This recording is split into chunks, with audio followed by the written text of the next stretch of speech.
योगिनामपि सर्वेषां मद्गतेन अंतरात्मना श्रद्धावान् भजते यो मां समे युक्ततमो मतः. கண்ணனம்பெருமான் கீதாச்சாரியனாய் அவதரித்து பகவத்கீதை 6வது அத்தியாயத்தினுடைய கடைசியில் இப்படி உபதேசிக்கிறார். அர்ஜுனா, 2வது அத்தியாயத்திலிருந்து தொடங்கி கர்மயோகத்தையும் ஞான யோகத்தையும் உனக்கு உபதேசித்தேன். கேவல கர்மயோகியாகவோ கேவல ஞான யோகியாகவோ இருந்தால் அவன் எனக்கு பிரியமானவன் ஆக மாட்டான். பக்தியோகியே எனக்கு மிகவும் பிரியமானவன். தபஸ்விப்யः அதிகः யோகி. தவம் புரிபவனை காட்டிலும் யோகி சிறந்தவன். ஞானிபியோபி மதோதிகः. ஞான யோகத்தில் ஈடுபட்டவனை விட இந்த யோகி சிறந்தவன். கர்மிபியச்சாதிகோ யோகி. கர்மயோகத்தில் ஈடுபட்டவனை விட இவன் சிறந்தவன். தஸ்மாத் யோகி பவார்ஜுன. அதனால் அர்ஜுனா, நீ யோகியாக ஆவாயின்னு விதிக்கிறார். ஞான கர்மாத்மிகே நிஷ்டே யோகலக்ஷ்யே சுசங்கிருத்தே ஆத்மானுபூதி சித்தியர்த்தே பூர்வஷட்கேன சோதித்தேன்னு ஒரு ஸ்லோகம்.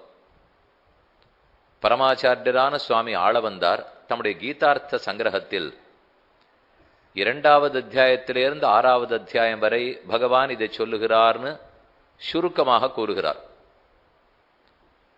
நாம் அனைவரும் யோகம், கர்மயோகம், ஞான யோகம், பக்தி யோகம் என்றெல்லாம் கேட்டிருக்கிறோம். இது என்ன வெவ்வேறு யோகங்களா? யோகத்தின் வெவ்வேறு கிளைகளா? அல்லது கடைசி படிக்கட்டை அடைவதற்கு வெவ்வேறு கீழ் படிக்கட்டுகளா?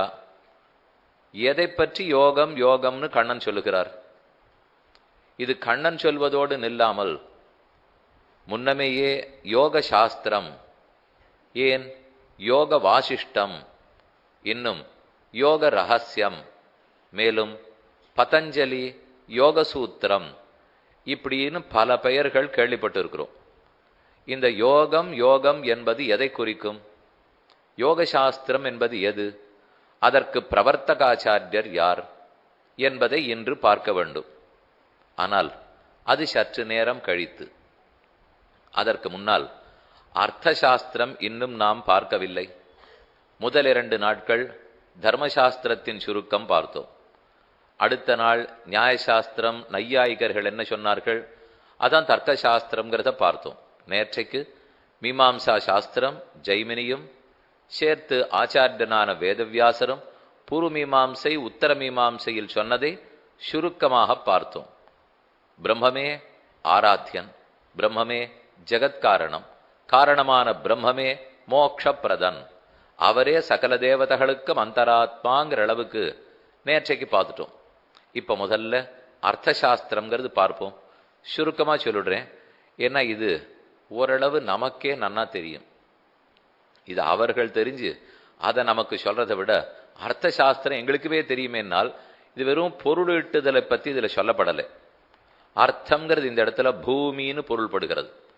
அப்போ பூமியை வாங்க வேண்டிய முறை, காக்க வேண்டிய முறை, வைத்துக்கொள்ள வேண்டிய முறை. அப்போ அதிகத்தமமாக ராஜாக்களுக்கு பயன்படக்கூடிய சாஸ்திரம். ஏன்னா தேசத்தை எப்படி பாதுகாக்கணும், மந்திரிகளை எப்படி வைத்துக்கொள்ள வேண்டும், தூதர்கள் யாரு, ஒற்றர்களுடைய தேவை என்ன, எதிரி பலமானவனா பலவீனமானவனா, நாம் தாக்குதல் நடத்தும் போது என்னென்ன யுக்திகளை கையாள வேண்டும், நாட்டு மக்களிடத்தில் எப்படி வரி வசூல் பண்ண வேண்டும், கஜானா குறையாமல் எப்படி பாதுகாக்க வேண்டும், ராஜாவுக்கு சாஸ்திர ஞானம் எத்தனை தூரம் இருக்க வேண்டும், ரகசியத்தில் மந்திராலோசனை பண்ண வேண்டுமா, பலர் முன்னிலையிலேயும் பண்ண வேண்டுமா, அந்தப்புறத்துக்கும் ராஜதர்பாருக்கும் வேறுபாடுகளை எப்படி வைத்துக்கொண்டு கவனிக்க வேண்டும், இப்படியெல்லாம் பலதையும் பல அதிகரணங்களாலேயும் சொல்லுகிறார். அதை முதல்ல என்னங்கிறத சுருக்கமாக பார்ப்போம். பூமியை அடைவது, ஆள்வது, இதில் உள்ள நியமங்களை தெரிவிக்கக்கூடியது அர்த்தசாஸ்திரம். பல முன்னோர்கள் இதை பற்றி எழுதி உள்ளார்கள். ஆனால் கடைசியாக நீங்கள் கேள்விப்பட்டிருக்கிற அர்த்தசாஸ்திரம்னால் கௌட்டிலிய அர்த்தசாஸ்திரம் என்று கேள்விப்பட்டிருப்பீர்கள்.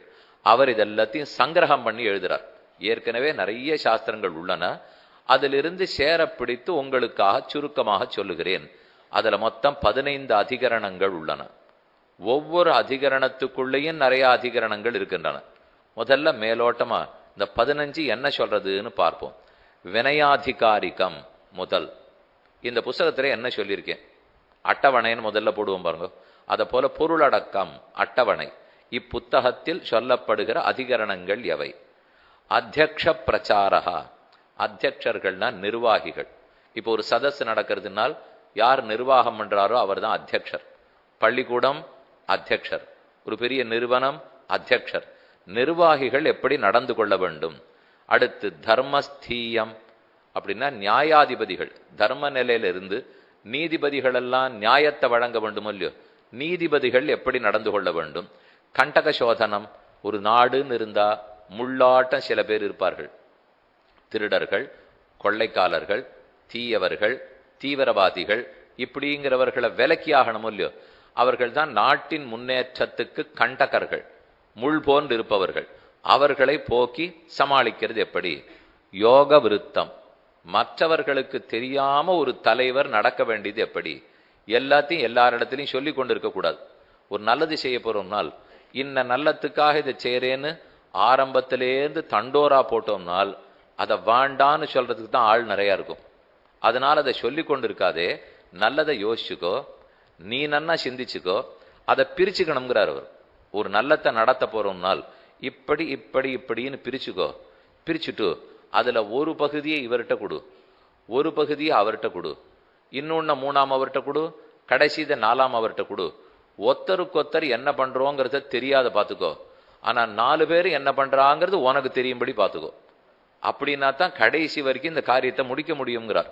இப்ப நம்ம நாட்டிலே கூட எல்லாத்தையும் ஒருத்தர் இடத்துல சொல்லிடுவோம். ஆனா எந்த மென்பொருளாளர்களா இருக்கட்டும், வெளிநாட்டுக்கார யாரையும் பாருங்க, ஒருத்தர் செய்யல வேலை அடுத்தவர் தெரியவே தெரியாது. அவரவர்கள் தனித்தனியா வச்சுப்பா. ஒரு ஒரே விஷயமா இருந்ததுன்னா கூட முதல் 10 பக்கத்தை நீ பார்த்து அச்சு போடுனால் அவர் எனக்கு 2வது பக்கம் தெரியாதுன்னு விடுவார்.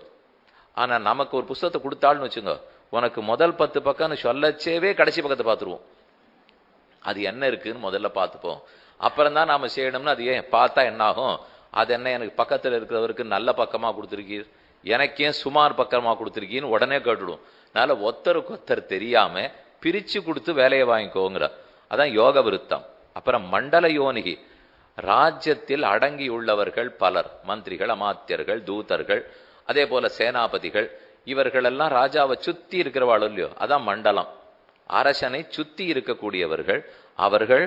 அந்த மண்டலத்தை ஒவ்வொருத்தர் பார்த்து பாலம். இப்ப வட்டம், மாவட்டம், ஜில்லா, தாலூகா அப்படின்லாம் வச்சுட்டு இருக்கோமோ இல்லையோ, அதையும் மண்டலம்னு சொல்றார். அதனால 2 அதிகரணம் சொல்றார். ஒன்னு இடத்தின் பால் பட்ட மண்டலங்கள், அதை பிரித்து அதுக்கு தலைவர்களை போட்டு நன்னா வச்சுக்கணுங்கிறார். அதுல கீழே இருக்கிறவன் மேல இருக்கிறவனோட சண்டை போடுவனா, மேல இருக்கிறவன் அதுக்கு மேல இருக்கிறவனோட சண்டை போடுவனா, கீழே இருக்கிறவன் நேர ராஜாட்ட வந்து காரியத்தை நடத்திக்கலாம்னு பாப்பனா. அப்படிலாம் இல்லாம தனித்தனியா பிரிச்சு பார்த்துக்கோங்கிறார். அதனால் தேசம், தலைநகரம், கோஷம், கஜானா மற்றும் உண்டான ஒப்பந்தங்கள், மந்திரிகள், இந்த மண்டலத்தை பார்த்து கொள்ளும் முறை. ஷாட்குண்யம், 6 குணங்களை ராஜா நன்னா கடைபிடிக்கணும்.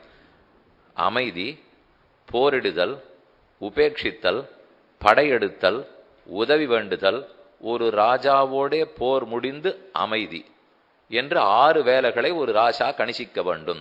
ஷாட்குண்யம். வியசனாதிகாரிகம், வியசனம்ங்கிறதுனாலே வருத்தம், துக்கம், ஆபத்து. ஒரு நாடுனா துக்கம் வரும், ஒரு நிறுவனம்னா துக்கம் வரும், ஒரு தொழில்னா துக்கம் வரும். அந்த துக்கத்தை எப்படி சமாளிக்க போறோம், எதனால் வந்திருக்குன்னு காரணம் கண்டுபிடிக்கணும். நம்மால முடிஞ்சு சமாளிக்கிறதா சிலது இருக்கும், முடியாது உதவி எடுத்துக்கொண்டு சமாளிக்க வேண்டியதா வரும். அப்ப ஆபத்துக்களை எதிர்கொண்டு மீண்டு வருவது எப்படி? அபியாசியத் கர்ம, பலாபலங்களை உணர்ந்து யார் முதல் அடி அடிக்கணுங்கிறது. அபியாதா பிரஹர்த்தாச்சான்னு சொல்லுவார்கள். உங்களுக்கு இந்த பாசனம் எல்லாருக்கும் தெரியும். இப்போ கற்றுக்கரவை கணங்கள் பலகரந்து செற்றாறு திரறிய சென்னு செரு செய்யும் குற்றமொன்னில்லாத கோவலர்தம் பொற்கொடியே. குற்றமொன்னில்லாத கோவலர்னு யாரை சொல்லுகிறாள்?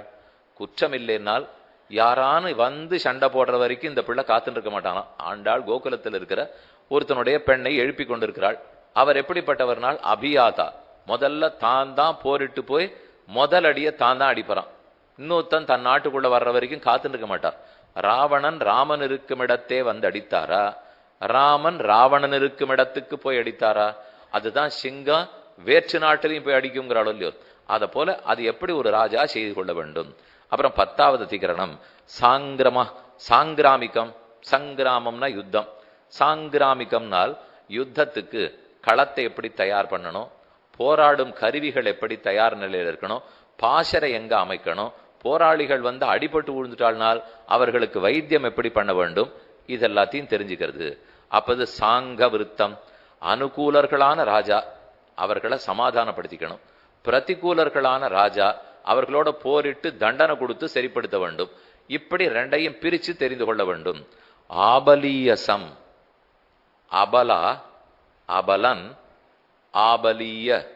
அபலனா ஒருத்தர் இருக்கார், அவருக்கு சக்தி இல்லை, ஆனா சக்திமானா இருக்கிற ஒரு ராஜாவை எப்படியோ கவிழ்த்து ஜெயிச்சுடணும்னு பாக்குறார். சக்தி இல்லாத ஒருத்தன் சக்தி இருக்கிறவனை ஜெயிக்கணும்னால் நம்ம ஏதோ ஒரு சின்னது வச்சுட்டு இருக்கோம், ரொம்ப பெரிய தொழிலா ஒருத்தர் இருக்கார், ஆனா வேணும்னு அவர் எங்கிட்ட போட்டி போட்டு அடிச்சுட பாக்குறார். அப்ப இந்த தொழில சின்னவனா இருக்கிறவன் பெரியவனா ஒருத்தன் இருந்தால், அரசு ராஜா பலகீனனா இருக்கிறவன் இன்னொருத்தர் பலமா இருந்தால் ஜெயிக்கிறது எப்படி, எப்படி வைத்துக்கொண்டு அவரை ஜெயிக்கலாம். அதான் ஆபலீயசம். துர்கலம்போபாய, கிரிதுர்கம், வனதுர்கம், ஜலதுர்கம் இதெல்லாம் அமைக்கிறதுன்னு கேள்விப்பட்டிருக்கீங்களோ இல்லையோ. அப்படின்னா மலையாலேயே துர்கம், துர்கம்ங்கிறது மதில், உள்ள நுழைய முடியாது இருக்கிறது பார்த்துக்கிறதுக்கு. அப்ப ஜலம் சூழ்ந்துட்டு இருக்கா பாரதத்துக்குள்ள வர முடியாது, மலை சூழ்ந்துட்டு இருக்கா ஹிமாச்சலத்தை தாண்டி வர முடியாது. இது போல கிரிதுர்கம் வனதுர்கம் அப்படின்னு ஏற்படுத்திக்கிறது எப்படி. 14வது ஔபனிஷதிகம், சாதுர்வர்ண ரக்ஷணத்துக்காக அதை அழிப்பவர்களை பல்வேறு உபாயங்களால தடுக்கணும். ஒரு ராஜா செஞ்சுக்க வேண்டியது, இந்த பிராமணன் இதை செய்யணும், க்ஷத்திரியன் இதை செய்யணும், வைசியன் இதை செய்யணும் அப்படின்னு 4 வர்ணத்தவர்களுக்கு பிரிச்சு விடணும். அது இல்லாம அவர்கள் மாத்தி மாத்தி எத்தையோ செய்யறதுக்கு பார்ப்பா. பிராமணர்கள் வேதம் சொல்லாத தவிர்க்க பார்ப்பா, க்ஷத்திரியர்கள் எதையோ பண்றேன்னெல்லாம், வைசியர்கள் வியாபாரம் பண்ணாது இருக்க பார்க்கலாம். அப்படி எல்லாம் இருந்தா அதை தடுத்து அவரவர்கள் செயலை செய்ய வைக்க வேண்டும். தந்திர யுக்திகி, அதுதான் கடைசியில ரொம்ப அழகா ஒரு 32 வழிமுறைகள், அழகழகான பேர்கள். அதுக்கு என்ன விளக்கம்னு சொல்லுகிறார். சாஸ்திரம், அர்த்த சாஸ்திரம். இந்த சாஸ்திரம் பூமியை அடைவதற்கு, அடைந்த பூமியை ரட்சிப்பதற்கும் எத்தனையோ வழிகளை சொல்லுகின்றன. அதுல என்னென்ன வழிகளை நான் கடைப்பிடிச்சிருக்கேன்னு ஒரு 32 யுக்திகளால் அந்த விதங்கள் விளக்கப்பட்டுள்ளன. அதுதான் கடைசி அதிகரணம், 15வது அதிகரணத்தில் இருக்கு. ஆக பார்த்தது வினயாதிகாரிகம், அத்தியக்ஷ பிரச்சாரா, தர்மஸ்தீயம், கண்டகசோதனம், யோக விருத்தம், மண்டலயோனிகி, ஷாட்குண்யம், வியசனாதிகாரிகம், அபியாஸ்யத் கர்ம, சாங்கிராமிகம், சங்கவிருத்தம், ஆபலீயசம், துர்க லம்போபாய, ஔபனிஷதிகம், தந்திரயுக்தி என்பது மொத்தம் 15 அதிகரணங்கள். இனிமே இந்தந்த அதிகரணத்துக்குள்ள என்ன இருக்குன்னு பார்ப்போம். சுருக்கமா சொல்றேன். இங்க யார் ராஜா இல்லையே, ஏன்னா அவர் சொல்லியிருக்கிறதுலாம் ராஜாவுக்குனால் இருக்கட்டுமே, அந்தந்த குடும்பத்துக்கு அவரவர்கள் ராஜா. அப்ப அதுக்குள்ள எப்படி பார்த்துக்கணும்னு சொல்லலாம். ராஜா இல்லாட்டா அறவுத்தார் பெரிய நிறுவனம் நடத்தலாம், இல்லை ஒரு மருத்துவமனை நடத்தலாம், இல்லை பள்ளிக்கூடம் நடத்தலாம். அப்ப எல்லாத்துக்குமே இது பொதுவான தர்மங்கள் தான். எப்படின்னு சொல்றார். முதல்ல வினயாதிகாரம், இதுதான் முதல் அதிகரணம். இந்த ஒவ்வொரு அதிகரணத்திலையும் பல பிரகரணங்கள் உள்ளன. அப்படின்னா இந்த முதல் அதிகரணத்துல 18 பிரகரணங்கள் காணப்படுகின்றன. இப்ப 18ஐயும் பார்த்து இதை போல ஒவ்வொரு அதிகாரத்தையும் பார்த்தோன்னா இதுக்கே 5 நாள் வேணும். அதனால மேலோட்டமா சுருக்கமா நமக்குன்னு கொஞ்சம் ஆசையா இருக்கக்கூடியது என்னன்னு பார்ப்போம். அர்த்த சாஸ்திரத்தில் இந்த கிரந்தங்களில் உள்ள விஷயங்கள்லாம் பட்டியலிடுறா. அதான் வினயாதிகாரம். ஓம் நமஹா சுக்ர ப்ரஹஸ்பதிப்யாம், சுக்ராச்சாரியருக்கும் ப்ரஹஸ்பதிக்கும் வணக்கம். சுக்ராச்சாரியர் தான் அசுர குரு, ப்ரஹஸ்பதி தான் தேவகுரு. சுக்ராச்சாரியருக்கும் ப்ரஹஸ்பதிக்கும் வணக்கம்ங்கிறார்.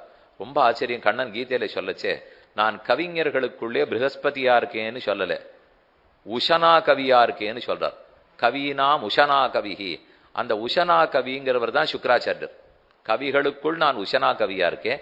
சுக்ரன் இந்த வெள்ளி ஒருத்தர், சுக்ராச்சாரியர் ஒருத்தர். நம்ம வெள்ளிக்கிழமை சுக்கரன்னு சொல்றோம் இல்லையோ, அது ஒருத்தர் தேவதை.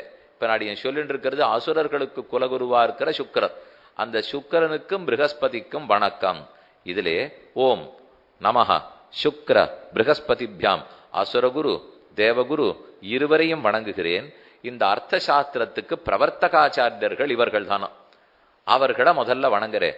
முதலில் இருப்பவர்கள்ங்கிறதுனாலே கௌட்டிலியர் அவர்களை வணங்குறார். இந்த வணக்கம் கௌட்டிலிய அர்த்த சாஸ்திரத்துல சுக்கிரர் ப்ரஹஸ்பதியை நோக்கி கொடுக்கப்பட்டிருக்கிற வணக்கம். இதுக்கு முன்னாடியும் பல பேர் எழுதியிருப்பார்கள். அப்ப இந்த 2 பேரை கொண்டுதான் அர்த்த சாஸ்திரம் பவர்த்திக்கப்பட்டிருக்கு. சுக்கராச்சாரியரால் இயற்றப்பட்டது ஔஷனசம் அப்படின்னு ஒரு புத்தகம் இருக்கு. ஔஷனசம், உஷனர், உஷன புரோக்தம், ஔஷனசம், உஷன ரச்சிதம், ஔஷனசம்னு வச்சுங்க. உஷனாச்சாரியரால் எழுதப்பட்டது. அதை போல ப்ரஹஸ்பதி ஒரு நூல் எழுதியிருக்கார், பாருகஸ்பத்தியம்னு அதுக்கு பேர். அப்ப ஔஷனசம், பாருகஸ்பத்தியம் இந்த 2ஐயும் அடிப்படையாக கொண்டு கௌட்டிலிய அர்த்த சாஸ்திரத்தை எழுதுறேன். என்ன சொல்ல வரேன்னு முதல்லே சொல்றார். பிருத்திவ்யா லாபே பாலனேச்ச யாவந்தி அர்த்தசாஸ்திராணி பூர்வைகி பிரஸ்தாபிதானி பிராயஹாதானி சங்கத்திய ஏகமிதம் அர்த்தசாஸ்திரம் கிருதம். ஏற்கனவே பல பேர் அர்த்தசாஸ்திரம் எழுதியிருக்கார்கள். இந்த இடத்துல அர்த்தன்னு சொன்னா பூமின்னு வச்சுங்க. அர்த்தசாஸ்திரம்னு சொன்னா பூமியை ரட்சிக்கக்கூடிய முறை, பூமியை எப்படி பாலனம் பண்ணணுங்கிறத சொல்ல வரேன். ஏற்கனவே பலவும் இயற்றப்பட்டன. பிருத்திவியாக இந்த பூமியினுடைய லாபத்திலும் பாலனம், கிடைக்காதது கிடைக்கணும், கிடைத்தது நிலைக்கணும், நிலைச்சதை நன்னா காக்கணும், 3மே வேணுமே. கோயில் கட்டுறேன், ஏற்கனவே நிறைய கோயில்கள்லாம் இருக்கு போல் இருக்கே சுவாமினால், இல்லை அடியேனுக்கு கட்டணும்னு ஒரு ஆசை அப்படின்னு புதுசா கட்டி விடலாம். அப்ப இருக்கிற கோவில்களை பாலனம் பண்ணாத விட்டுடுவோம். புதுக்கோயில் ஏற்றளவரை இருப்பதை ரட்சிக்க வேண்டும். தஸ்மாது அயம் பிரகரண அதிகரண சமுத்தேசா. இனிமேல் என்னென்ன பிரகரணம் சொல்லப்பட்டிருக்கு, இந்த முதல் அதிகரணத்திலே இன்னென்ன பிரகரணங்கள் உள்ளன அதை சுருக்கமாக கூறுகிறோம். இந்த பிரகரணத்தின் பேர் படிக்கிறேன். பேரை படிக்கச்சேவே ஒருவாறு என்ன சொல்ல வர்றதுங்கிறத தெரிஞ்சுக்கலாம். வித்யா சமுத்தேசா, விருத்த சம்யோகா, இந்திரிய ஜெயா, அமாத்திய உற்பத்தி, மந்திரி புரோஹித உற்பத்தி, உபாதிபிகி சௌச்ச அசௌச்ச ஞானம் அமாத்தியானாம், கூಢ புருஷ உற்பத்தி, கூಢ புருஷ பிரணிதிகி. இதுக்கு சுருக்கமா அர்த்தம் மட்டும் சொல்றேன். வித்யா சமுத்தேசா. இப்போ 8வது கூಢ புருஷ பிரணிதிகி. ஸ்வவிஷயே ஸ்வவிஷயே கிருத்யாகிருத்ய பக்ஷ ரக்ஷணம் ரக்ஷணம், பரவிஷயே கிருத்யாகிருத்ய பக்ஷ உபகிரஹ, மந்திராதிகாரः, தூத பிரணிதிகி, ராஜபுத்திர ரக்ஷணம். ராஜாவுடைய பிள்ளை காணா போயிடுத்துன்னா எப்படி காப்பாத்தணுங்கிறார். பிள்ளைய வச்சு வேணும்னு கடத்தின்னு போயிட்டு ராஜ்யத்தையே மாற்ற பாப்பாங்கிறார்.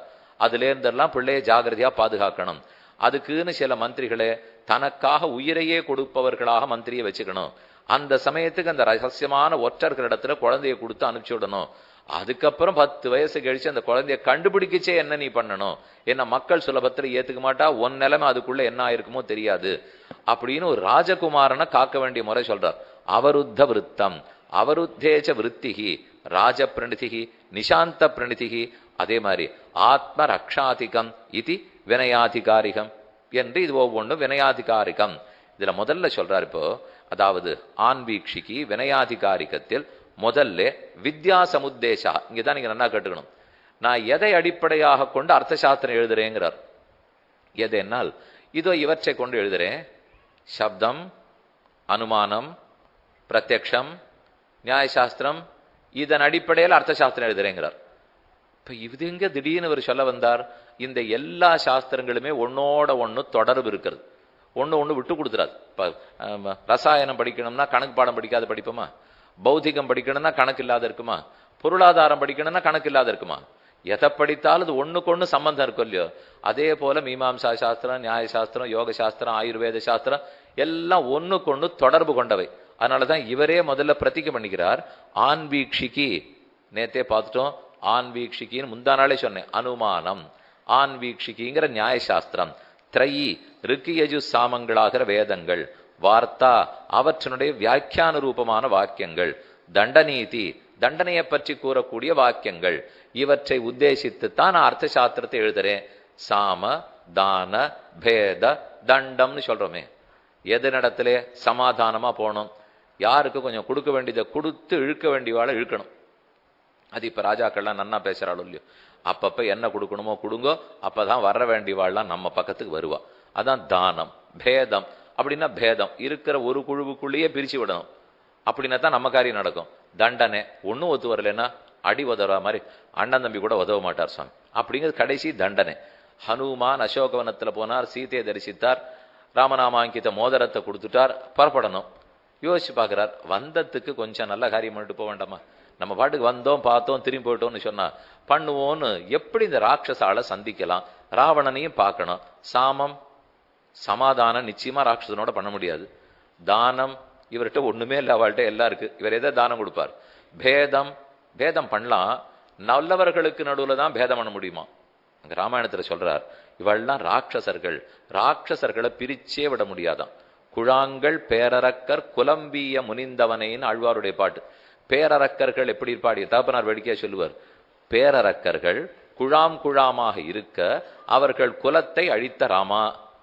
இதுதான் ஆழ்வார் பாட்டுல சொல்றார். ஆனா பேரரக்கர் குழாமா இருக்கிறது இல்ல, அறக்கிறத தான் குழாம் குழாமா இருப்பாளாம். பக்தர்களா இருந்தா ஒரு குழாமுல 5 கட்சி இருக்குமா.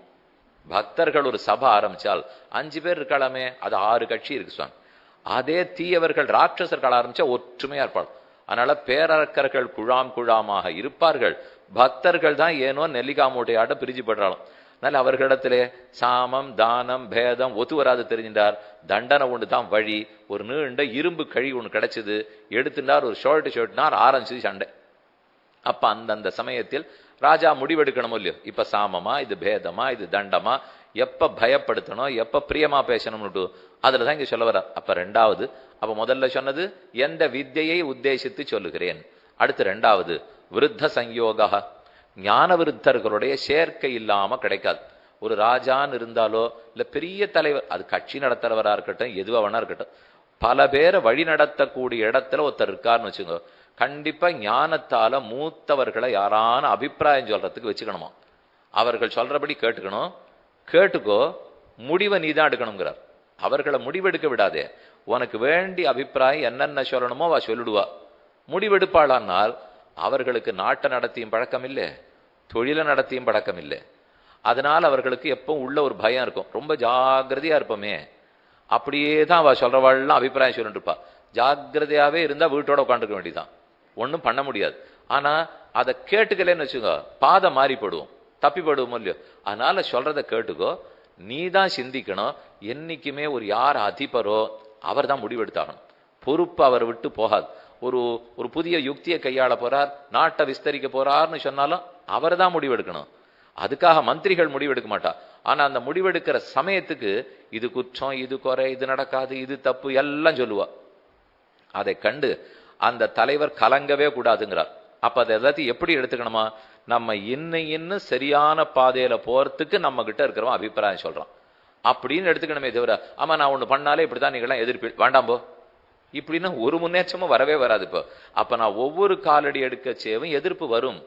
எதிர்ப்புங்கிறது என்ன, அப்படி கொஞ்சம் பயத்தினால வேண்டாம் வேண்டாம்னு சொல்றவா கூட இருப்பாளோ இல்லையோ, அதை கேட்டுக்கோ, அவர்கள் பயத்தை போக்கிக்கோ. ஆனானப்பட்ட ராமன் வாலியை கொல்றேன்னு பிரதிஜை பண்ணச்சே சுக்ரீவன், நடக்குமா ராமா உனக்கு சக்தி இருக்கான் நானே. அதுக்கு அவர் பரீட்சை வேற எழுதினார். நுழைவு தேர்வு இன்னைக்கு வேண்டாம் வேண்டாங்கிறார். 2 நுழைவு தேர்வு ராமன் எழுதினார் தெரியுமோ. ஒன்று 7 மரங்களும் கொய்து காட்டினார், இன்னொன்னு மாயாவி சரீரத்தை காயால உதைச்சு எங்கேயோ போய் போட வச்சாரு. முதல்ல அந்த சரீரத்தை உதைச்சார், அது போய் விழுந்தது. சுக்ரீவன் முகத்தை பாக்குறார், பரீட்சையில தேறினேனா சுக்ரீவா, உனக்கு இப்ப நம்பிக்கை வந்துட்டான்னா இந்த மட்டை பந்தாட்டம் ஆடுறா பாருங்க, கையில மட்டை வச்சுன்னு பந்தாடுறாளே, அதுல இங்க ஒருத்தர் நிற்கிறார் நடுவர், இந்த பக்கம் ஒருத்தர் நடுவர் நிற்கிறார். இந்த 2 பேரும் புரியலன்னு வச்சுங்க, மேல மொட்டை மாடியில் ஒருத்தர் உட்காந்துருக்கார். அவர் ஒரு பெரிய திரை வச்சுன்னு அவர் தான் பாக்குறாரு எல்லாத்தையும். இதை அடிச்சுட்டு மொத்த ஜனங்களும் அந்த பக்கம் ஒரு ஏக்கமா பார்க்க தெரியுமா. அவர் ஆமான்னு போறாரா, பச்சை விளக்கு எரிய போறதா சிகப்பு விளக்கு எரிய போறதா. பச்சை விளக்கு எரிஞ்சுட்டா அது தாராளமா ஆடலாம், சிகப்பு விளக்குன்னா திரும்பி போடணும் இல்லையோ.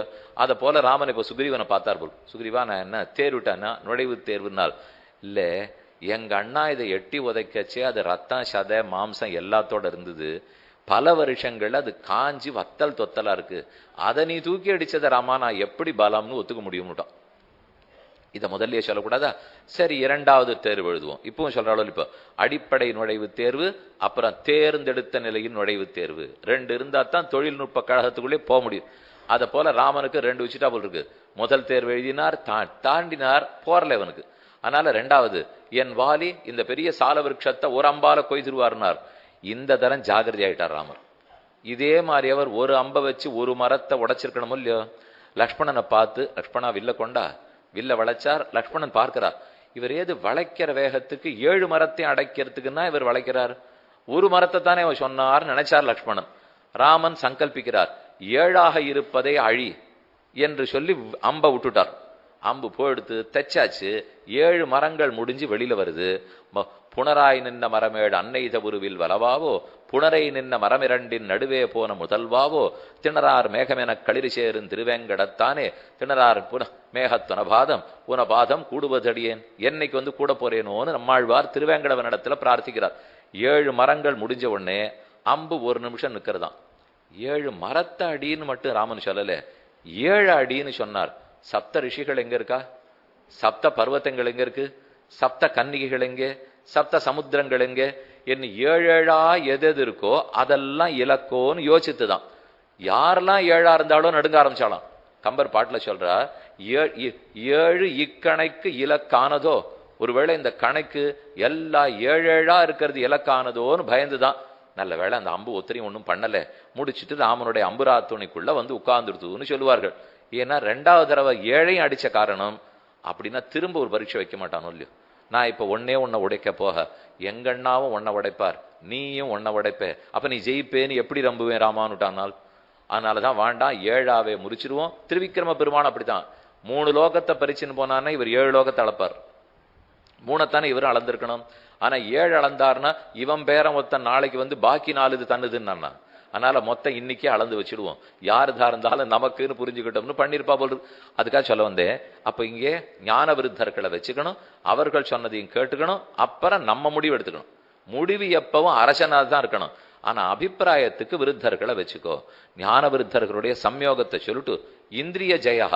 ஆனால் அவர்கள் எல்லாம் சொல்லுவா, நம்ம புலன்களை ஜெயிச்சிருக்கணும் ராஜாங்கிறார். இந்த நாள்ல ராஜாக்களுக்கு அதெல்லாம் சொல்றா பேச்சே கிடையாது. பத்தி இப்போ ஞான விருத்தர்களை வச்சு நீ சொல்லிக்கணும்னால் நம்ம மேல் சபைங்கிறது ஏற்படுத்தப்பட்டதே இதன் அடிப்படையில் தான்.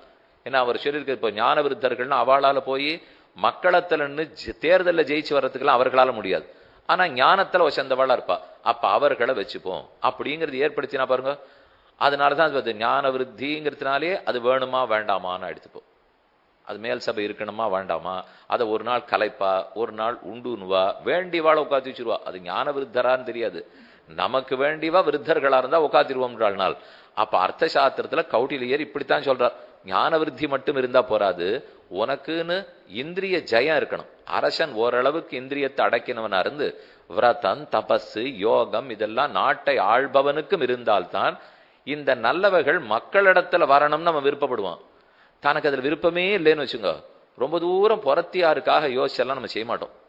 நமக்கே வீட்டில் உங்களுக்கு குழம்பு தான் பிடிக்கும்னால் அது யாருக்கு பிரதானமாக பிடிக்குமோ அப்போ அநேகமாக குழம்பு தான் பண்ணப்படும். எனக்கு சாத்தம் பிடிக்குங்கிறதுக்கெல்லாம் பண்ண மாட்டா. இப்போ இன்னாருக்கு இப்போ குழந்தைகளுக்கு கூட்டு தான் பிடிக்கும்னுட்டா நீ கூட்டுன்னு வா. கணவனுக்கு வேற ஏதாவது பச்சடி கூட பிரிச்சிருக்கலாம், ஆனால் அது 10 நாளைக்கு ஒரு நாள் தான் வரும். ஏன்னா அது குழந்தைக்கு தானே பிடிச்சிருக்கு, அதுக்கு எது பிடிச்சிருக்கோ பண்ணிட போறா. அதனால ராஜாவுக்கு எதுல இஷ்டம் இருக்கோ பிரஜைகள் முழுக்க அதைத்தான் பார்த்துட்டே இருப்பாளாம். இப்போ ஒரு சில பேருக்கு நல்ல தரமான பொருள் கொடுக்கணும்னு முதலாளிக்கு ஆசை இருக்கும்.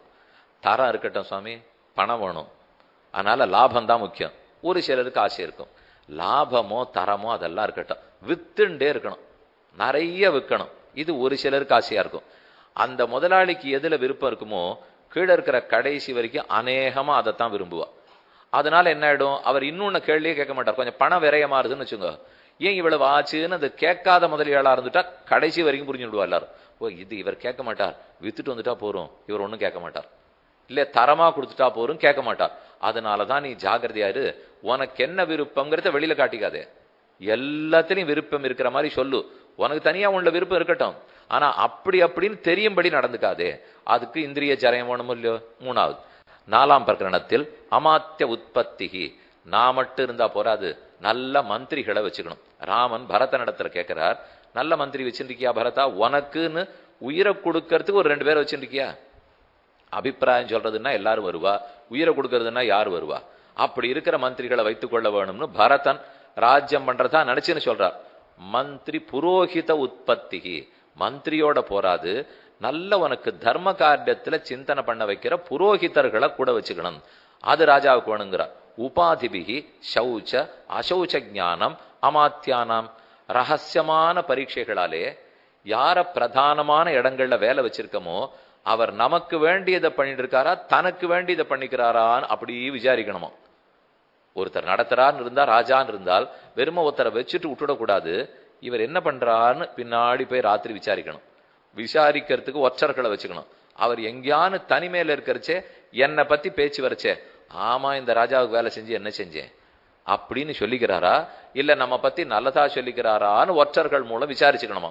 அப்பதான் நீ நடக்கிற இடத்துல நீ ஸ்திரமா இருக்கிறதுக்கு முடியும். அடுத்து 7ஆம் பிரகரணத்தில் கூட புருஷோத்பத்திகி, ஒற்றர்கள் உதவி இல்லாம நடத்தவே முடியாது. எங்கேயா இருந்தாலும் அவர்களை வச்சுக்கணும்.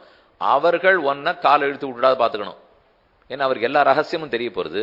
சொல்ல வேண்டிய சமயத்துல சொல்ல வேண்டிய ரகசியத்தை எங்கேயானு போய் சொல்லிவிட்டாள்னா அப்படியும் சொல்லக்கூடாது. நமக்குன்னு நுணுக்கங்கள், இந்த ராஜாவுக்குன்னு ரகசியங்கள் இருக்கும் இல்லையோ, அதை தெரிஞ்சவனா வச்சுக்கோ, அவனை பாத்துக்கிறதுக்கு இன்னொருத்தனை வச்சுக்கோ. ஒத்தருக்கொத்தர் 2 பேரையும் ஜாகிரதையா பாதுகாத்துக்கோ. இவனுக்கு சொன்னது அவனுக்கு சொல்லக்கூடாது, அவனுக்கு சொன்னது இவனுக்கு சொல்லக்கூடாது. அப்பதான் நாடு நடக்கும். 8வது பிரகரணம் கூட புருஷ பிரணிதிகி, ஒரே மாதிரி வேலையில ஒரே ஒற்றனை எப்பவும் அனுப்பாதேங்கிறார். இப்ப இந்த வேலையை ஒற்றனுக்கு இன்னைக்கு கொடுத்தேன்னால் அடுத்த வருஷம் அவனுக்கு வேற வேலை கொடு, வேற நாட்டுக்கு அனுப்பு. ஒரே நாட்டுக்கு அவன் அனுப்பிச்சிருந்தாலோ ஒரே மாதிரி வேலைக்கு அனுப்பிச்சாலோ அவனுக்கு பழகிடும். இப்ப எந்த வங்கியிலையும் வேலை பார்க்கறவாள 3 வருஷத்துக்கு மேல விட மாட்டான், மாத்தின்றே இருக்காளோ இல்லையோ. எந்த ஒரு இடத்துலையுமே ஒத்தரையே உட்காத்தி வச்சா அவர் மெதுவா நாற்காலிய தேய்க்க ஆரம்பிச்சிருவார். அதனால அப்படி விடப்படாது. அப்பப்ப அவர்களை மாத்தணும்னா எழுதி கொடுத்துருவா. இல்ல நான் எங்கேயும் மாறுறதாவே இல்லை, என்னை கொஞ்சம் இப்படியே விட்டுடுங்கோ, எனக்கு மேலதிகாரியாக பதவி உயர்வும் வேண்டாம் அப்படின்னு எழுதி கொடுக்குறவா. அது பண்றவா பண்ணிட்டு போறா. மற்றபடிக்கு யாராரோ மாற்றிக்கொண்டே இரு. அப்புறம் ஒரே 9ஆம் பிரகரணத்தில் ஸ்வவிஷயே கிருத்திய அகிருத்திய பக்ஷ ரக்ஷணம், தன் விஷயத்தில் ரொம்ப ஜாக்கிரதையா சொல்றார். நம்ம கிட்ட ரொம்ப நெருக்கமானவா இருப்பாளாம்.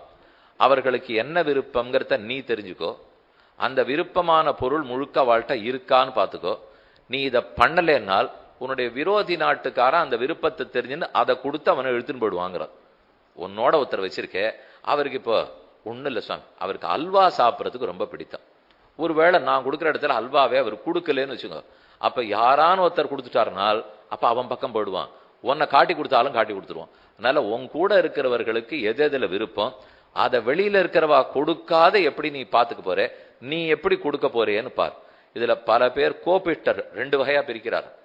தீய எண்ணம் கொண்டவாள் இருப்பாளாம், அவர்களை நிஜமாவே ராஜாவை ஒழிச்சுடணுங்கிறதுக்காக கட்சி மாறிடுவாளாம். தீமை எண்ணம் இருக்காது, ஆனா கொஞ்சம் பேராசை பிடிச்சவாளும் கோபக்காராலும் இருப்பாளாம். இன்னைக்கு பார்த்து முதலாளி ஒரு வார்த்தை ஏதானு சொல்லுன்னு சொல்லிட்டாருன்னு வச்சுங்க, அன்னைக்கு முழுக்க அந்த கோபம் இருக்கும் இல்லையோ. அன்னைக்கு யாரான்னு ஒருத்தன் உனக்கு லஞ்சம் கொடுக்குறேன்னு என் பக்கம் வாங்கினால் யோசிக்காம மாறிடுவானோ. ஏன்னா அவன் கோபிஷ்டான்.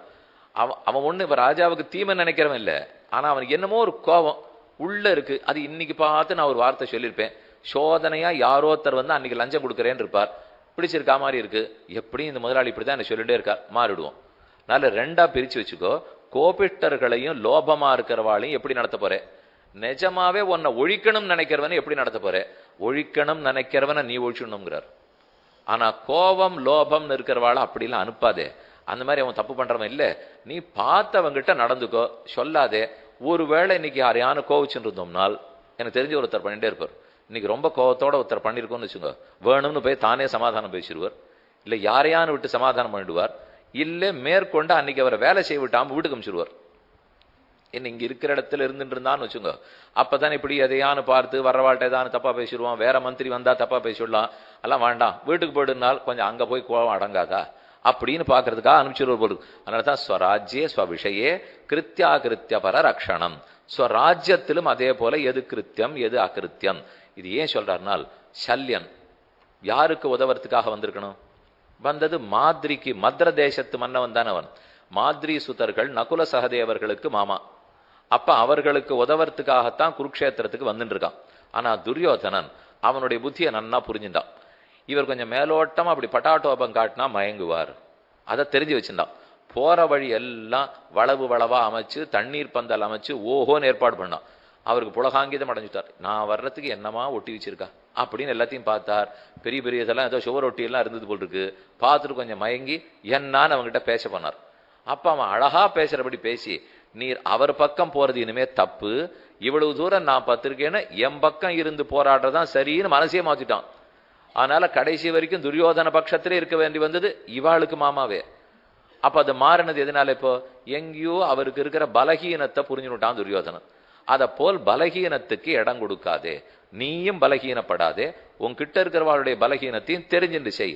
10வது தீரணத்தில் பார்த்தோம். 11வது பிரகரணத்தில் மந்திராதிகாரா ஸ்வராஷ்டிர ரக்ஷணம், தன்னுடைய ராஷ்டிரத்தை எப்படி காப்பாத்திக்கணும், பரராஷ்டிர ஹரணம், பெரத்தியாருடைய ராஷ்டிரத்தை எப்படி அபகரிக்கணும், ரெண்டையும் பாருங்கிறார். ஆசைப்பட்ட பிராமணனும் ஆசைப்படாத க்ஷத்ரியனும் வாழ்ந்ததில்லைன்னுவா. பிராமணன் ஆசைப்பட்டா முன்னேற மாட்டான், அவனுக்கு இருக்கிறதுக்கு திருப்தி அடையணும். அதே இப்ப ராஜா ஆசையே இல்லைன்னா, நான் வைராகிய சிகாமணி, கிழக்கை யார் எடுத்துன்னு போறாலோ போட்டோம், வடக்கை யார் எடுத்துன்னு போறாலோ போட்டோம், மேற்கை யார் எடுத்துன்னு போறாலோ போட்டோம்னா நாடு எப்படி வாழும்? அதனால என் நாடு ஒரு ஆங்குல நிலம் விட்டு கொடுக்க மாட்டேன் அப்படின்னு அவன் நிற்கணும் இல்லையா ராஜா, அதை அவனிடத்துல பார்க்கணும். அதனால ரொம்ப ஆசையே இல்லாமலாம் இருக்கக்கூடாது, இருக்கணும். அதுக்குன்னு ஆக்கிரமணம் பண்ணி அழிக்கிற எண்ணம் இருக்கக்கூடாது, ரட்சிக்கக்கூடிய எண்ணம் இருக்கணும். இப்ப அடுத்த மந்திராதிகாரா தூத பிரணிதிகி 12ஆம் பிரகரணத்தில் தூதனை எப்படி வச்சுக்கணும், அவன் எப்படி பாதுகாக்கணும், அவனுக்கு என்னென்ன மாதிரி நல்லெண்ணம் இருக்கணும். இப்ப ஹனுமான் தூது வந்தார், சஞ்சயன் தூது போயிருக்கார், கண்ணனே தூதனா போனார். இவ ஒத்த சஞ்சய யானம்னு மகாபாரதத்துல பெரிய பிரகரணம். சஞ்சயனை தூது அனுப்பிச்சு இவர்கிட்ட வந்து பேசுறார். ரொம்ப வேண்டிவா எல்லாரும். தர்மபுத்திரன்லாம் அவரை பார்த்த உடனே கலங்கியே போயிட்டான். நீ தூது வந்து என்கிட்ட வேற கேட்கணுமா, ஆணையிட்டா செய்ய மாட்டேன்னா என்ன இந்த மாதிரி நிலைமை ஆயிடுத்தே நம்ம நாட்டுக்கு, நம்ம ரொம்ப தர்மராஜா. அதனால அவனே கலங்கினான். கண்ணன் அப்போ ஒன்னும் சொல்ல, சஞ்சயா நீ சொல்லதை சொல்லு. தூதன்னாலே நம்ம பார்த்ததை நன்னா போய் திரும்பி சொல்ற சக்தி இருக்கணும், அப்படிப்பட்டவனு தூதனா வச்சுக்கோங்கிறார். இங்க சொல்லப்பட்டதே தூதன் வந்தால் தன் ராஜாவுக்கு நல்லது நினைப்பவனா இருக்கணும், நல்ல பேச்சு சாமர்த்தியம் இருக்கணும், தைரியமா பேசுறவனா இருக்கணும், வந்த காரியத்துக்கு விரோதம் இல்லாம பல காரியங்களையும் பண்றவனா இருக்கணும். இப்படி இருக்கிறவனை தான் தூதன்கிறா. கண்ணன் தூதனே இல்லை தெரியுமோ, அவருக்கு போறதுக்கு இந்த எந்த லட்சணமும் அவர்கிட்ட கிடையாது. ஆனா அவர் தூதன் அனுப்பிச்சா, அதனாலதான் காரியம் நடக்கல, சண்டை வந்தது. ஒழுங்கானவர் தூதனா போயிருந்தா இந்த சண்டையே வந்திருக்காது. போகக்கூடாதவர் போனார். நாம் எல்லாரும் ஆச்சாரியனை தூதா பிடிச்சு அவர் திருவடிகளை பிடிச்சா நியாயம். அதை விட்டுட்டு அவருக்கே இறங்கி தூது போறேன்னால் பண்ணக்கூடாததை யார் பண்ணாலும் தப்பும். ராமன் சரணாகதி பண்ணவே கூடாது, பண்ணார் சமுத்திரராஜன் இடத்துல போச்சே, கடைசியில சரணாகதி பலிக்கவே இல்லையோ இல்லையோ. சரணாகதி பலிக்காமல் போகுமானால் பண்ணது பகவானா இருந்தா சரணாகதி பலிக்காது. நான் சரணாகதி பண்ணாதான் பலிக்குமே தவிர அவர் சரணம்னு சொன்னா இன்னொருத்தர் இடத்துல பலிக்குமா? ஏதும் சொல்ல வேண்டியவன் செய்ய வேண்டியவன் தான் செய்யறத செய்யணும். அப்ப அந்த சல்யன் இடத்துல ஒண்ணு பார்த்தோம். இது இப்ப சஞ்சயன் இடத்துல பாக்குறச்சே நடந்தது. வந்துட்டார், வாசல நின்று இருக்கான் சஞ்சயன். அப்போ உள்ள 2 பேரும் படுத்துட்டு இருக்கா. எத்திர கிருஷ்ணௌச்ச கிருஷ்ணாச்ச சத்யபாமாச்ச பாமினி. 2 பேர், கிருஷ்ணௌச்ச கிருஷ்ணாச்ச கண்ணன் அர்ஜுனன், சத்யபாமா கண்ணனோட சத்யபாமா, கூட தர்மபுத்திரன் அதாவது அர்ஜுனுடைய தர்மபத்னி. 4 பேர். இவர்கள் 4 பேர் ஒரு படுக்கையில படுத்துட்டு இருக்கலாம். பொதுவா 2 தம்பதிகள் ஒரு படுக்கையில படுக்க மாட்டான். ஆனா அவர்கள் ரொம்ப வேண்டியவர்கள்ங்கிறதுக்காக இப்படி கண்ணனும் தர்மபத்னியும், இப்படி அர்ஜுனனும் தர்மபத்னியும்.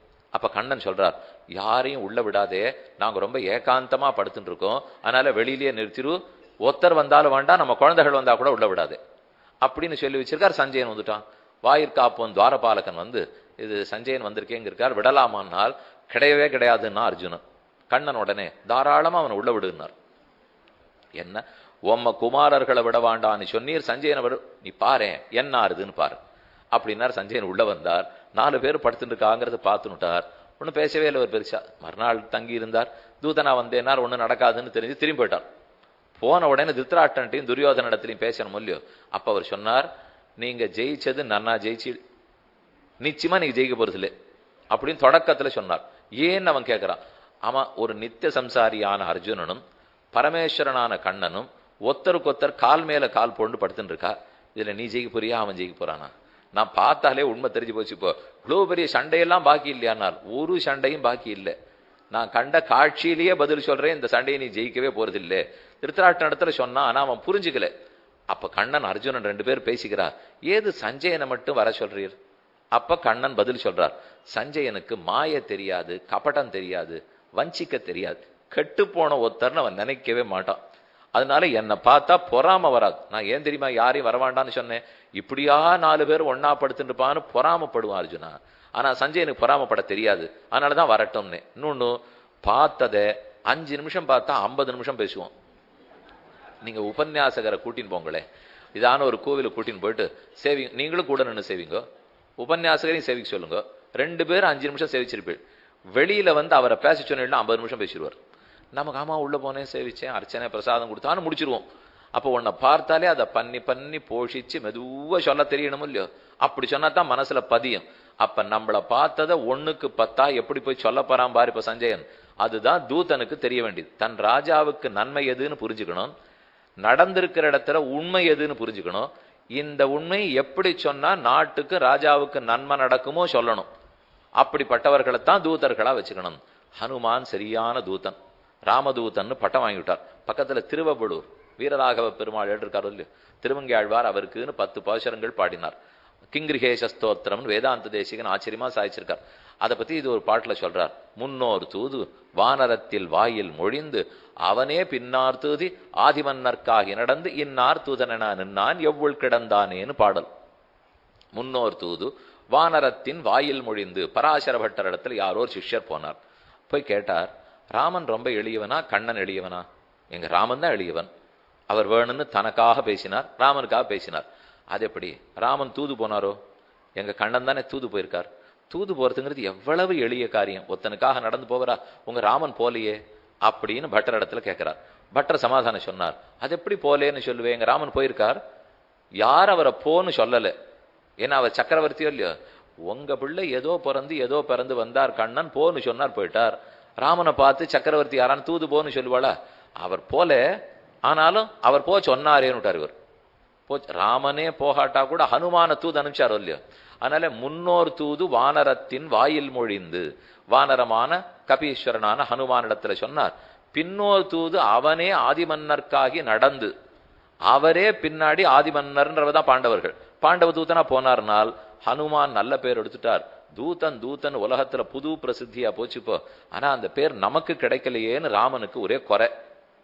அதனால் அடுத்த பிறவி எடுக்கிறச்சே நன்னா திட்டம் போட்டார். இந்த தடவை யாரையும் அனுப்பலாம் விடாது, நம்மளே தான் போகணும். அப்ப ராமதாத்தன் இல்ல, நமக்கு பாண்டவ தூதன் பேர் கிடைக்கணும்னு போனார். தூது நடக்கிறதுக்கு தயாரா இருக்கார். ஒவ்வொருத்தரையா கேட்டுக்கிறார் வேணும்னு. தர்மபுத்திரா நான் என்ன பேசணுங்கிறார். நான் என்ன உனக்கு சொல்லிக் கொடுக்க போறேன், எது எங்களுக்கு நல்லதோ அவளுக்கு நல்லதோ பேசு. அப்புறம் அர்ஜுனன்ட்ட கேட்டார், அண்ணா சொன்னபடி. பீமன்ட்ட கேட்டார், அண்ணா சொன்னபடி. கடைசியில் சகதேவன் இடத்துல வந்தார். நான் சொல்லுவேன் கேப்பியான்னு. அவன் நான் சொல்றேன், என்கிட்ட நீ அபிப்பிராயம் கேட்டிருக்கேன் சொல்லுன்னார். உன்னை பிடிச்சி சிறைச்சாலையில போட்டா இந்த சண்டையே நடக்காது. யாருக்கும் இதுல விருப்பம் இல்லை, நீ தான் எல்லாம் கங்கணம் கட்டிட்டு இருக்க. அதனால உன்னை பிடித்து சிறை வச்சுட்டா அந்தத்தில் முடியும் வகை அரியேற்கு தெரியுமோ ஆதிமூர்த்தின்னு வில்லிபுத்தூரார் பாடுறார். நீ துந்துத்த குரல் விரித்தாலேன் முடித்தாலேன். இவ்வளவு பெரிய குழலை திரௌபதி விரிச்சுன்னுட்டு ரத்தத்தை பூசணும்னு சொன்னாலாம். அதை பத்தி எல்லாம் கவலையே இல்லை கண்ணனுக்கு. இப்போ நீ குழலை முடித்தாலேன் விரித்தாலேன், இவன் 10 கிராமம் கொடுத்தாலேன் கொடுக்காவிட்டாலேன், எவ்வளவு பெரிய போராளிகள் 18 உக்ஷணி வந்தாவிட்டாலேன், இது எதுவும் உனக்கு கவலை இல்லை. அந்தத்தில் முடியும் வகை அடியேற்கு தெரியும். நீ இந்த யுத்தத்தை எப்படி கொண்டு போய் முடிக்க போறே, 2 பக்கத்திலையும் ஒத்தர் பாக்கி இல்லாத அழிக்க போறேங்கிறத உன் சிரிப்பிலேருந்து நான் இப்பவே தெரிஞ்சுட்டேன். உன்னை கட்டிவிட்டேன்னால் இந்த யுத்தமே நடக்காதுன்னா. கண்ணன் வேணும்னு என்னை கட்ட முடியுமா சகதேவா? எந்த தைரியத்துல சொல்றேன்னா, அது யசோதையை கேளு, என்னையும் கேட்கிறேன். உன்னை கட்ட முடியுமா முடியாதான் அவளை கேளுனால். எதுக்கு சின்ன வயசு குட்டெல்லாம் இப்ப சொல்றேன், அதெல்லாம் வேண்டாம். இப்போ உன்னால கட்ட முடியுமான ஒரு மல்லிகை மாலை எடுத்து கட்டுட்டான். கட்டுட்டு கண்ணனால போக முடியலையா. சகதேவா என்னை அவுத்து விடு, நான் போகணும் அப்படின்னு பிரார்த்தித்து பக்தி கிரீதோ ஜனார்தனஹான்னு சொல்லுவார். பக்திங்கிற மாலையால போட்டு அவன் கட்டினா போவரா. கண்ணி நுண் சிறுத்தாம்பினால் கட்டுண்ண பண்ணிய பெருமாயன் என் அப்பனில்னு மதுரகவி ஆழ்வாருடைய பாஷத். அதனாலே கண்ணனையும் கட்டலாம், தூதனே கட்டலாம். அவரே தூதனா போயிருக்கார். ஒரு ராஜாவுக்கு தூதன் ரொம்ப முக்கியமாறார். அதைத்தான் தூத பிரணிதி. அவர் எப்படி வைத்துக்கணும், எந்தெந்த காரியத்தில் அனுப்பணும்னு சொல்றார். அவருத்தேச்ச விருத்திகி, எதிரிகளிடத்திலிருந்து காப்புறதுக்கு மறைவிடத்துல வச்சு தன்னுடைய மகனை காப்பாற்றணும். அதுதான் கேட்கவே சொன்னேனே, மகனுக்கு ஆபத்து வந்துடும், அவனை பிடிங்கின்னு போயிட்டாள்னா நாட்டை காப்பாற்ற முடியாது. அப்புறம் அடுத்த வாரிசு இருக்காது, அவர்கள் இருக்கணுமே. அடுத்து 16வது ராஜ பிரணிதிகி, அப்படி தன்னையும் ரட்சித்துக் கொள்ள வேண்டும். அதே ராஜா மகனை அப்புறம் சந்தித்தால் என்ன செய்ய வேண்டும்னு சொன்னார். 17 நிசாந்த பிரணிதிகி, ராஜா தன் பவனத்திலே அப்படி ராத்திரி வேளையில என்ன யோசிக்கணும், யார் இடத்துல பேசக்கூடாது பேசணும். ராஜ்யத்தை ஒரு பக்கம் இருக்கணும், அரண்மனைக்குள்ள யார் தங்கணும் யார் இருக்கக்கூடாது. இதெல்லாத்தையும் யோசித்து சிந்தனம் செய்து முடிவு செய்ய வேண்டும். கடைசி அதிகரணத்துல சொல்றார் 18வது பிரகரணத்திலே ஆத்ம ரட்சிகதம், ஆத்ம ரட்சணத்துக்கு உபயுக்தமான விஷயங்களை செய்யணும் என்பதோடு. அப்ப இதெல்லாமே முதல் அதிகரணத்தில் இருக்கு. முதல் அதிகரணத்திலேயே 18 பிரகரணங்கள். அதுல ராஜா என்னென்னபடி நடக்கணுங்கிறத சொன்னார் என்று பார்த்தோம். அதுல ஒன்று. அடுத்த பிரகரணம் அத்தியக்ஷ பிரச்சாரம், நிர்வாகிகள் எப்படி செயல்படணுங்கிறத சொல்றார். பூமி சித்ரதான பிரகரணம். கிருஷி, நிலம் பிரிச்சு கொடுக்கணுமா, தொழில் தொடங்கிறதுக்கு இன்ன நிலம், உழவு செய்யறதுக்கு இன்ன நிலம், தரிசு நிலமா இன்ன நிலம், காட்டுக்கு இன்ன நிலம், எப்படி பிரிக்கிறார் பாருங்க. அதெல்லாம் இப்ப பண்ணியிருந்தோம்னா இந்த மாதிரி இருக்குமா? ஏற்கனவே மண்ணை காணும், இப்ப நதியும் காணும், எதையும் காணும். முதல்ல இது விட உடனே எல்லாம் சரி வீடு கட்டுறேன்னு ஆரம்பித்தா காட்டை வெட்டுவா, நாடு திருத்துவா. ஆனா பிரிச்சுக்கணுமா, எத்தனை சதவிகிதம் காடு இருக்கணும், எத்தனை சதவிகிதம் தொழிலுக்கு விடணும், எத்தனை சதவிகிதத்துல கிருஷி குறையவே கூடாது. திடீர்னு கிடுகிடுன்னு விலையேறித்து விலையேறின உடனே உழவர்கள்லாம் வித்துட்டாள்னா இப்ப உழவு பண்றதுக்கு இல்லை. ஓஹோ, நமக்கு நாடு முழுக்க உணவு பற்றாக்குறை வந்துடும் போல் இருக்கேன்னு இப்ப மெதுவா பேசுறோம். அப்ப இது எல்லாம் என்ன இருக்கும்? தொழிற்சாலைகளா இருக்கும். இப்போ யாரும் உழவு பக்கம் ரொம்ப போக மாட்டா. உழவுக்கு போலன்னா அதுல காலை வைக்கணுமா, சகதியை தொடுவோமா, நாத்து நடுவோமா, மாட்டை போய் நாங்க ஓட்டுவோமா, அதுக்கு இருக்கிற சாணி அதெல்லாம் தொடுவோமா? பிராமணன் மாட்டு சாண தொடர்த்த துளியும் கவலைப்படப்படாது. அவன் தான் ஒவ்வொரு நாளும் கார்த்தால போய் எடுத்துன்னு வரணும். இப்ப எத்தனை பேரால அது முடியும்? அதை பார்த்தாலே சாணகத்தை போட்டு தான் எச்சப்பரட்டணும்னு சொல்லப்பட்டிருக்கு. இப்படி கிராமத்து வீடுகள்லாம் பார்த்தா சுத்தி மஞ்சேல்னு நன்னா பெருக்கியிருப்பா. எந்த பூச்சி பொட்டு தூசி தும்பு ஒன்றும் வராது இருக்கிறதுக்கு அது சிறந்த கிருமி நாசினி. ஆனா அப்படின்னு நம்ம பாக்குறது இல்லை. இப்போ பஞ்சகவ்யம் கோமேயம்னு பார்ப்போமா? முதல்ல மாட்டையே பார்க்கல. இவனு வீட்டுக்குள்ள மாடே இருக்கிறதா தெரியல. அது எங்கேயோ ஊருக்கு வெளியில கொண்டு போய் கட்டியாச்சு. யாரான்னு இப்ப நீங்க திடீர்னு வீட்டுல ஒரு மாடு வச்சுக்கிறேன்னு சொல்லுங்க, ஒத்துப்பாளா? பக்கத்து வீட்டுக்காரர் உடனே எழுதி போட்டுருவார். மாடெல்லாம் வச்சு கூடாது, கொசு வருது, தூசி வருது, ஈ வருது, பெரிய ஆபத்துன்னு விடுவா. ஆனா எங்கிருந்தோ வர்ற பால் அதுல A1 பால், A2 பால் அப்படின்னு பிரிச்சு இந்த பாலை சாப்பிட்டா புற்றுநோய் வரும், இந்த பாலை சாப்பிட்டா வராது, அதெல்லாம் சொல்லுவோம். ஆனா மாட்டை வச்சுக்க மாட்டோம். இது இத்தனையும் தெரியும். இப்ப நம்மளுடைய நிலைமை எப்படின்னா, இந்த கலிகாலத்துல பலது நம்மளை சுத்தி கெட்டது நடக்கிறது, அதை நாம பாதிக்கப்படுறோம்னு தெரிஞ்சுக்கிறோம். சரி, தெரிஞ்சுக்கிறீரே ஏதான்னு தடுக்க பார்ப்போமானால், எங்க சுவாமி நம்மால் அதெல்லாம் முடியறேங்கிறதா? இதுக்குள்ளதான் இருக்கும். சரி, எத்தையோ சாப்பிடுவோம். பகவா பெருமாள் எப்படி போட்டிருக்காரோ அப்படி போட்டோம். அப்ப மட்டும் பெருமாள் வந்துடுவார். இது வரைக்கும் மற்றது எல்லாத்தையும் விட்டுட்டு அப்ப மட்டும் அவர் போட்டிருப்பாரா? கொஞ்சம் நாம தான் முயற்சி பண்ணி வேண்டாம். வருஷத்துக்கு 1 மாசம் நான் கிராமத்துல போயிருக்கேன் வச்சுங்களேன். இப்போ கிராமத்துல ஒரு சின்ன குடிசை கிடைக்காதா? போய் தான் இருந்து அப்போ நமக்கு இருக்கிற மருத்துவ வசதி எல்லாம் அங்க இருக்கான்னு ஆரம்பிப்போம். அங்க இருந்த ஆரோக்கிய வசதி வந்துருமே சுவாமி, மருத்துவ வசதி வேண்டாமே? இங்க இருக்கத்தானே மருத்துவம் இருக்குனால், இல்ல என் பிள்ளை விதேசத்துல இருக்கான், அங்கெல்லாம் போய் வீணா என்ன தொந்தரவு பண்ணாதே, உனக்கு திடீர்னு உடம்பு சரியில்லைன்னு கூப்பிட்டா நான் அங்கேருந்து ஓடி வர முடியாது, நீ ஆஸ்பத்திரிக்கு பக்கத்து வீட்டுல இரு அப்படின்னு சொல்லிட்டா என் பிள்ளைன்னு விடுவா. அதனாலதான் இப்போ அடிவங்கள் எப்ப ஒரு திவ்யதேச கைங்கிறது கூட்டா கூட ஆகாரம் தரும், இருக்க இடம் தரணும். ஆகாரம்லாம் எங்களுக்கு விஷயம் இல்லை சுவாமி, எதுவோ பாத்துக்கிறோம். பெரிய மருத்துவமனை இருந்தா கூப்பிடும், அப்பதான் நாங்க வருவோம்னா. அப்படி என்ன உமக்கு ஆயிட போறதுன்னா, எனக்கு ஒண்ணும் ஆகாது, இன்னொருத்தருக்கு தலைவேதனையா நான் இருக்கக்கூடாது இல்லையா, அதனால மாட்டேன்வா. இது சரி 30-40 வயசு வரக்கூடாதுன்னால், ஓஹோன்ற ஒரு பள்ளிக்கூடம் அந்த கிராமத்தில் இருக்கா? கொஞ்சம் சொல்லும் சுவாமி. இருக்கு, பள்ளிக்கூடம் இருக்கு. அரசாங்க பள்ளிக்கூடமா இருந்தா அரசியல் அதிகாரிகளே இதுல சேர்க்க போறது இல்லை, மற்ற பேர் யாரோ தான் படிச்சுட்டு இருக்க போறா. ஆனா அப்ப பெரிய பெரிய இடங்கள்ல தான் பள்ளிக்கூடம் இருக்குனால், அந்த பள்ளி கல்வி உயர்ந்த கல்விங்கிறது எல்லா இடத்துக்கும் போகணும்னு பார்த்தா தான் அப்பதான் இந்த நகரமயமாக்கல்ங்கிறது நிற்கும். அதை பண்ணாமலே மருத்துவ வசதியும் வெளியில இல்ல, பள்ளிக்கூடத்து வசதியும் இல்ல. இந்த ரெண்டையும் நம்ம தொடாமல் நீ கிராமம் நகரமாயிடுத்து கிராம நகரமாயிடுத்துன்னு ஆயிண்டு தான் இருக்கும். ஏன்னா மக்களுக்கு இந்த ரெண்டும் தேவை. அதை கீழே எடுத்துன்னு போகணுங்கிறது அரசாங்கம் ஒரு தனி போடணும். இனிமே யாருண்டோ இத்தனை இடத்துல மருத்துவமனை நீங்க வச்சிருக்கீங்கனால் அங்க போய் கிராமத்துல 10 திறந்தாதான் இங்க 12 திறக்க விடுவோம்னு சொல்லணும். பெரிய பொருள்லாம் விற்பனைக்கு போற அளவு இல்லையோ, அதுல சிலதெல்லாம் நல்லா வேகமா விற்கிற பொருள் இருக்கும், கொஞ்சமா விற்கிற பொருள் இருக்கும். இதை 4 வாங்கினாத்தான் இதை 2 கொடுப்பேன்னுவா. அந்த மாதிரி வச்சுக்கணும். இதுக்கு இப்போ அதை போல இன்ன இடத்துல நீங்க பள்ளிக்கூடம் திறந்தா தான் இனிமே நகரத்துல உங்களை நடத்த விடுவோம், இன்ன இடத்துல நீங்க மருத்துவமனை நடத்தினாத்தான்னு சொல்லணும். அப்படிங்கிற மாதிரி பண்ணாதான் இதெல்லாம் நடக்க போறதே தவிர, இல்லைன்னா நகரமயமாக்குதல் மட்டும் பேசியிருந்தோம்னால். இவர் சொல்றா பாருங்க, பிரிங்க இடத்தைங்கிறார். இப்போ பூமியை உபயோகிக்கிற விதத்தை ராஜா தீர்மானிக்கணுமா. இன்னாருக்கு இந்த பூமியை கொடுப்பேன், இது கிருஷிக்கு கொடுப்பேன், இது இன்னத்துக்கு கொடுப்பேன், இது தரிசு நிலமா போட்டு வைப்பேன். அப்ப தரிசம் இருக்கணும் இல்லையோ, ஏன்னா மழை நீரை சேகரித்து அது நமக்கு நல்லது செய்தாகணுமே. அதை சொல்றார். துர்க விதான பிரகரணம், துர்க நிவேச பிரகரணம். அப்புறம் எங்கெங்க துர்கங்கள் கட்டணும், எப்படி அது உள்ள நுழையணும் பார்த்துக்கோங்கிறான். 3வது அதிகரணத்திலே அதுக்கு மேல 19 பிரகரணங்கள். அதிலே விவகார ஸ்தாபனா பிரகரணம். எப்படிப்பட்ட விவகாரம் நடைமுறை வச்சுக்கணும், நாட்டு நடப்பு எப்படி இருக்கு, மக்களுடைய சிந்தனை எப்படி இருக்கு, எப்படி இருந்தா இப்ப மக்கள் ஒத்துப்பா.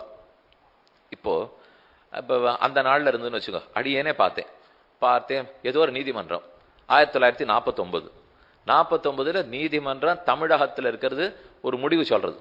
அதுக்கு மேல ஸ்ரீராமஜெயன் போட்டிருக்கு. நீதிமன்றத்தினுடைய தீர்ப்பு வருது, அந்த தீர்ப்பினுடைய முதல் பக்கத்தில் அழகா ஸ்ரீராமஜெயன் போட்டிருக்கு. இன்னைக்கு எங்கேயான அதை பத்தி நினைச்சு பார்க்க முடியுமா? நம்ம நீதிமன்றத்தினுடைய தீர்ப்பு அரசாங்க ஆணையிலே அதனுடைய முதல் பக்கத்துல ஸ்ரீராமஜெயம்னு போட்டிருப்பானால், ஸ்ரீராமர்னு ஒருத்தருக்கு பேர் இருந்தா அவரை கைது போட விடுவாளானே தெரியாது.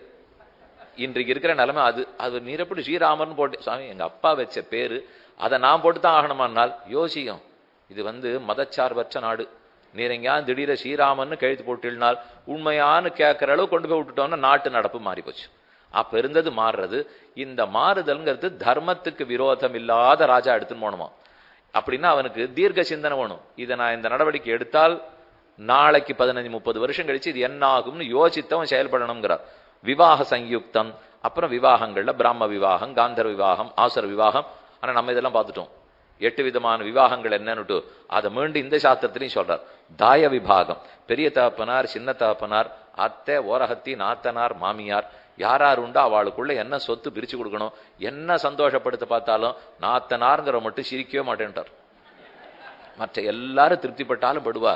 நாத்தனாரத்து நானாந்தா, நான் அந்த தீத்தி நானாந்தா, நான் அந்த தீன்னு அவ சந்தோஷமே படமாட்டாளாம். அவளுக்கு எத்தனை எழுதி வச்சாலும் பண்ணிருக்கலாம், அவன் என்னமோ பண்ணல அப்படின்னு தான் சொல்லிட்டு போயிடுவோம். வாஸ்துகம். அப்புறம் 3வது அதிகரணத்திலே இந்த பிரகரணத்துல வாஸ்துகத்துல சொல்றார். வஸ்து கிரகம், ஆராமம், க்ஷேத்திரம் எல்லாம். வாஸ்துகம் வீடு, தோட்டம், விளைநிலம், ஆசிரமம். இதோட சம்பந்தப்பட்ட கர்மங்கள். ஒரு வீடு நன்னா இருக்கணும்னா என்ன கர்மங்கள் செய்யணும், தோட்டம் நன்னா இருக்கணும்னா என்ன செய்யணும், கழனி களத்துமேடு நன்னா இருக்கணும்னா என்ன செய்யணும்ன்ற கர்மங்களை சொல்றார். அப்படிங்கிறதெல்லாம் 3வதுல இருக்கிறது.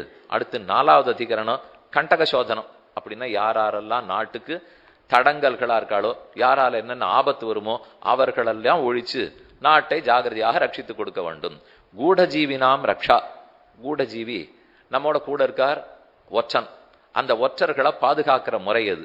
அடுத்தது யோக விருத்தம். யோகோ விஸ்ரப்த காத்ரி தத் விருத்தம் யோக விருத்தம் தச்ச தண்டாதிகம். யோகம்னு சொன்னால் சந்தேகத்துக்கிடமாகவோ சந்தேகம் இல்லாதவோ கொலை பண்ணவும். சில பேர் கொலையளவுக்கு போவா. அப்படிப்பட்ட கொலைகாரர்களை அடையாளம் கண்டு கொண்டு தண்டனை கொடுப்பது எப்படி?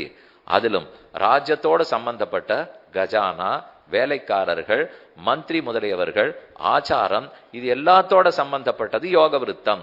அதே அரசர் தான் அப்பப்ப சட்டங்களை இயற்றிண்டே இருக்கணுமா. சட்டம் இருக்கும், ஆனா அதே சட்டம் ரொம்ப நாளா இருந்தா தங்குடி செல்லுபடி ஆகுமா, மக்களுக்கு பொருந்துமா தெரியாது. அதனால சட்டத்தை எப்பப்ப மாத்துக்கணும், லோக விவகாரத்துக்கு தகுந்த மாதிரி நடத்தி கொள்ள வேண்டும் என்று அதுல சொன்னார். ஏக ஐஸ்வர்யம் 7வது பிரகரணத்துல சொல்றார்.